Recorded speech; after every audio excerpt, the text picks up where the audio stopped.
नमस्ते प्यारे विद्यार्थियों, आप सबको स्टडी मैथ यूट्यूब चैनल में आप सबका हार्दिक स्वागत है और अभिनंदन। मुझे उम्मीद है कि आप सब लोग खुश हैं और मैं लेके आया हूं आपके लिए सामान्य गणित जो बहुत ही आसान तरीके से। तो चलिए आइए, आज का अपना सामान्य गणित के अंदर क्या क्या जो टॉपिक रहेगा वो रहेगा। पहला जो टॉपिक है वो रहेगा अपने सामने जोड़। क्या है? जोड़। जोड़ का जो चिन्ह होता है वो इस प्रकार होता है। दूसरे नंबर पर अपना जो टॉपिक रहेगा वो रहेगा घटाव। क्या रहेगा? घटाव। उसके बाद में जो घटाव का चिन्ह है वो इस प्रकार है। उसके बाद में तीसरे नंबर का अपना जो टॉपिक है वो क्या है? गुणा। क्या है? गुणा। गुणा का चिन्ह इस प्रकार और उसके बाद में लास्ट अपना क्या है? भाग। इन सब के बारे में अपन बारी बारी से चर्चा करेंगे, क्योंकि ये जो चारों बातें हैं वो गणित के लिए अति आवश्यक है। क्योंकि इनके लिए तो गणित बिल्कुल अधूरी है। अगर को जोड़ घटाव गुणा भाग अगर आपको अच्छे से नहीं आ रहा है तो आप गणित के लिए बिल्कुल जीरो है। और गणित से तभी तो डर लगता है, क्योंकि जब तक आपको गणित की जो सामान्य जानकारी या बेसिक जानकारी आपके पास में नहीं है तो आप जीवन में कुछ नहीं कर पाओगे। अगर आपके पास में गणित की सामान्य जानकारी है तो आप गणित का कोई भी क्वेश्चन आसानी से हल कर सकते हैं। चलिए आइए अपन शुरुआत करते हैं बारी बारी से। इन चारों को अच्छे से अच्छे सरल तरीके से अपन इनको सरल करेंगे। तो सबसे पहले देखिए अपने पास में क्या है? जोड़ है। जोड़ को हमेशा पीछे से इकाई की अंक की तरफ से पंक्तियों को बारी बारी से जोड़ना है और इस तरफ प्लस के निशान की तरफ अपन को आना है। अब देखिए पहले 6 और 8 कितना होता है? 14। कितना होता है? 14। 14 का 4 और हासिल लगी 1। अगर मेरे नन्हे मुन्ने बच्चे छोटे छोटे देख रहे हैं उनको भी समझाना जरूरी है, क्योंकि इस प्रकार तो बड़े बच्चे कर सकते हैं और छोटे छोटे बच्चे उनको तो लाइनों से समझाना पड़ेगा। तो सबसे पहले बड़ा अपन को क्या करना है? लाइन खींचना है। 6, 1 2 3 4 5 6। उसके बाद में 6 के नीचे 8 है तो 1 2 3 4 5 6 7 8 लाइनें खींचनी। कितनी लाइनें खींचनी है? 8 लाइनें। अब इन टोटल इनका क्या करना है? योग। मतलब कि इनको सबको जोड़ना है। तो 1 2 3 4 5 6 7 8 9 10 11 12 13 और 14। कितने हो गए? 14। 14 में जब मैंने डबल अंक आ गया, ये मैंने कई बार बता चुका हूं कि जब इसमें डबल अंक आ जाता है तो पीछे के अंक को नीचे लिखा जाता है और आगे के अंक को अगले वाले अंक के ऊपर हमेशा क्या लगाई जाती है? हासिल लगाई जाती है। अब देखिए इसके बाद में 4 और 3 कितना होता है? 7 और 1 हासिल कितना होता है? 8। अब देखिए छोटे छोटे बच्चों के लिए इनको क्या करना है?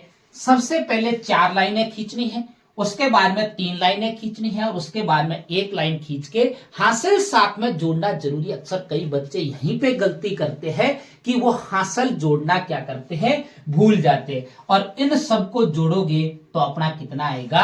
8 आएगा। और 5 और 9 कितना होता है? 14। और यहां पे मैंने 14 के 14 क्यों लिखे? क्योंकि आगे कोई अंक नहीं है। अगर अंक होता तो अपन क्या करते? आगे वाले अंक के ऊपर एक क्या लगाते? हासिल लगाते। अब देखिए आपको पहले 5 लाइनें खींचनी है, फिर 9 लाइनें खींचनी है, जोड़ोगे तो कितना आएगा? 14। मुझे उम्मीद है कि आपको यह हासिल वाली जोड़ बहुत ही आसान तरीके से समझ में आई है। और अब अपना जो 2 नंबर का है क्या है? घटाव। अपने सामने क्या है? घटाव। अब इस घटाव को कैसे देखो सरल करेंगे? तो घटाव को हमेशा पीछे से इकाई के अंक की तरफ से घटाना शुरू किया जाता है और धीरे धीरे इधर जो घटाव के चिन्ह की तरफ अपन को आना है। अब देखिए ऊपर का अंक बड़ा होना चाहिए और नीचे का छोटा, तभी तो घटा पाएंगे, या बराबर होगा तभी, अन्यथा अपन नहीं घटा पाएंगे। तो 6 में से क्या 8 घटा सकते हो? नहीं घटा सकते। अक्सर कई बच्चे यहाँ पे पूछते हैं कि सर ये उधार वाला घटाव है या बिना उधार वाला? तो ये देखो अपन जब करने कोई भी इसको घटाव को बैठते हैं तब पता चलता है अपन को कि ये उधार वाला घटाव है या बिना उधार वाला घटाव। जब ऊपर का अंक छोटा आ जाता है और नीचे का बड़ा आ जाता है तो हमेशा पड़ोसी से उधार लिया जाता है। अब देखो इस पड़ोसी के पास में जाएंगे तो ये पड़ोसी कहता है मेरे पास तो कुछ भी नहीं है, क्या लेके जाओगे आप? अब देखिए नहीं है तो आपको वापस नहीं जाना, अगले पड़ोसी के पास जाना है। अगला पड़ोसी कहता है मेरे पास में भी कुछ नहीं है, उसको छोड़कर अगले पड़ोसी के पास जाएंगे तो अगला पड़ोसी के पास अंक तो खूब पड़े, इससे एक उधार तो आप ले सकते हो, तो पीछे कितना बचेगा 7। लेकिन ये कहता है कि मैं मेरे पड़ोसी को दूंगा, आपको सीधा डायरेक्ट नहीं दूंगा। तो क्या करना है, यहां पे इसको अपने पड़ोसी को देगा तो यहां पे 10 हो जाएगा, 10 से इससे उधार लोगे ये अपने पड़ोसी को देगा तो ये 10 हो जाएगा, इस 10 से उधार लोगे तो यहां उसके पड़ोसी के पास में 16 हो जाएगा। कई बच्चे अक्सर क्या करते हैं, यहां से डायरेक्ट उधार ले लेते हैं और अपना घटाव क्या हो जाता है, गलत हो जाता है। अब देखिए 16 में से 8 गया, पीछे कितना बचा 8। अब मेरे नन्हे मुन्ने बच्चे देख रहे हैं, उनके लिए देखिए 16 लाइनें खींचिए, 1 2 3 4 5 6 7 8 9 10 11 12 13 14 15 16।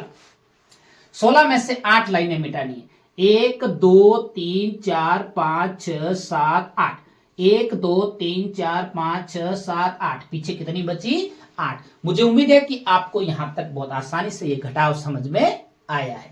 अब देखिए 9 में से 4 घटाओगे तो 5। सबसे पहले 9 लाइनें खींची, देखो ये 9 हो गई, उसमें से 5 4 घटानी है, 1 2 3 4 मिटा दी तो पीछे देखो 1 2 3 4 और 5, कितनी बचेगी 5। अब देखिए उसके बाद में 9 में से 2 घटाओगे तो कितना बचेगा 7, और 7 में से 4 घटाओगे तो पीछे कितना बचेगा 3।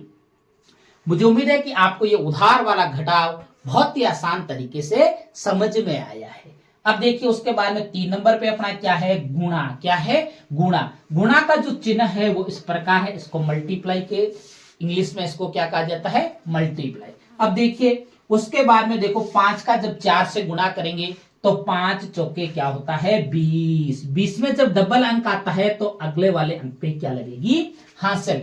अब 5 का जब 0 से गुणा करोगे तो क्या आएगा 0। क्या आएगा 0। ये मैं कई बार आपको बता चुका हूं कि जब भी किसी भी संख्या को किसी भी 0 से गुणा करने पर, कितनी भी बड़ी क्यों ना संख्या हो आपके सामने, उसको जब आप 0 से गुणा करोगे तो आपका आंसर क्या आएगा 0 आएगा। तो 5 का 0 से गुणा करने पर तो 0, 0 में जब आप 2 जोड़ोगे, कितना जोड़ोगे 2, तो कितना आएगा 2 आपके सामने, कितना आएगा 2।